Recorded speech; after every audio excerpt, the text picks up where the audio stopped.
Monsieur le garde des Sceaux, désolé de vous avoir privé hier de ma présence lors de votre éructation haineuse, assez étonnante, il faut bien le dire, de la part d'un ministre qui appartient à un gouvernement qui a fait de la lutte contre la haine une priorité.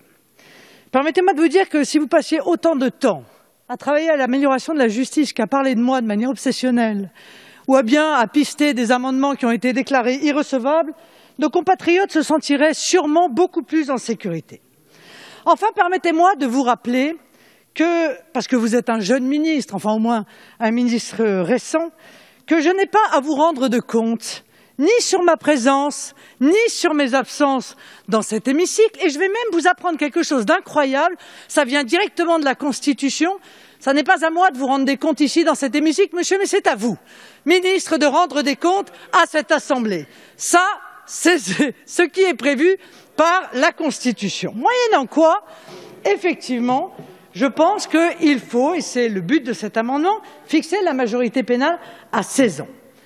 Bien sûr, le tribunal pourra, d'une part, toujours prendre en considération l'âge de l'auteur, et d'autre part, je vous indique que cet amendement propose, avec des cas précis et motivés, que le tribunal puisse recourir aux dispositions du Code pénal des mineurs, y compris pour les personnes entre 16 et 18 ans. Vous avez dit que la société a changé, alors il faut évidemment adapter notre droit à la société.